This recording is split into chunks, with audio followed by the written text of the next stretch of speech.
नमस्कार। आज का टॉपिक है आरबीआई। आज हम पढ़ेंगे आरबीआई को। तो चलिए देखते हैं आरबीआई क्या है। तो टॉपिक है आरबीआई, भारतीय रिजर्व बैंक। यानी आरबीआई का फुल फॉर्म होता है भारतीय रिजर्व बैंक। यानी भारतीय रिजर्व बैंक जो है वह भारत का केंद्रीय बैंक है। आपसे प्रश्न पूछा जाए कि भारत का केंद्रीय बैंक कौन सा है, तो वो है आरबीआई। अगला पॉइंट है भारत, यानी यह भारत के सभी बैंकों का संचालक है। यानी आरबीआई ही भारत के सभी बैंकों का संचालन करता है। अगला पॉइंट है रिजर्व बैंक भारत की अर्थव्यवस्था को नियंत्रित करता है। यानी रिजर्व बैंक जो है वह भारत के क्या करता है, अर्थव्यवस्था को नियंत्रित करता है। अब हम देखेंगे आरबीआई से संबंधित बिंदुओं को।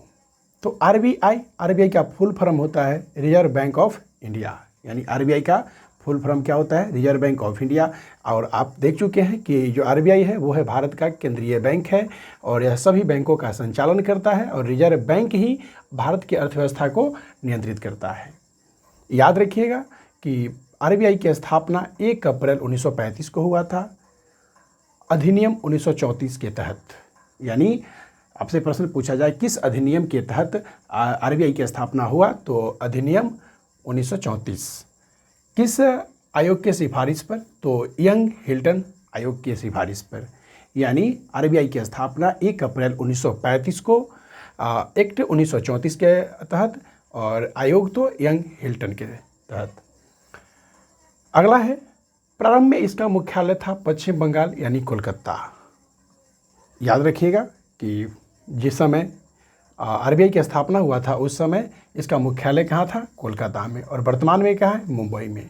यानी जो आरबीआई का मुख्यालय वर्तमान में मुंबई है वो 1937 में बना था।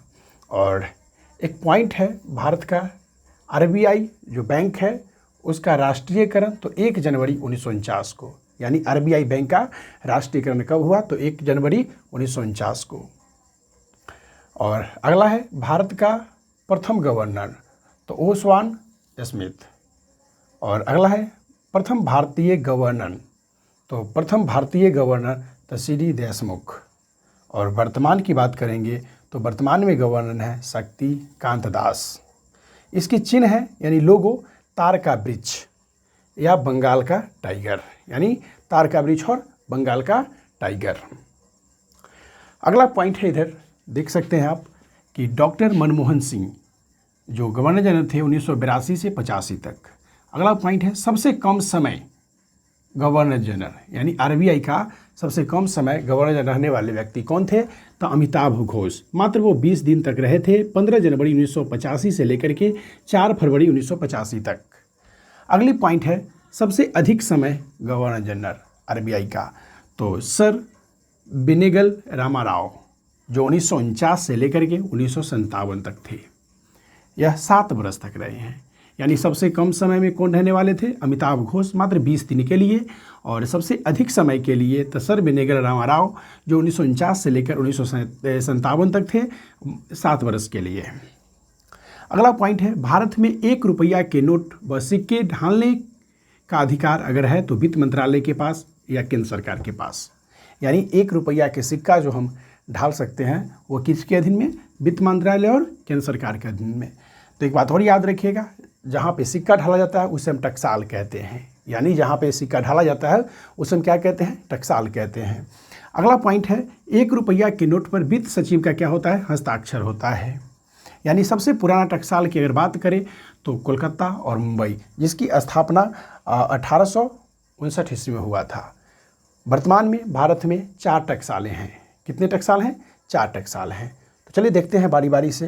पहला टकसाल है मुंबई, जिसकी स्थापना 1859 ईस्वी में हुआ था। दूसरा है कोलकाता, इसका भी स्थापना 1859 ईस्वी में हुआ। हैदराबाद 1906, नोएडा 1986। यानी भारत में वर्तमान में कितने टकसाल हैं, 4 टकसाल हैं। कौन कौन, मुंबई, कोलकाता, हैदराबाद, नोएडा।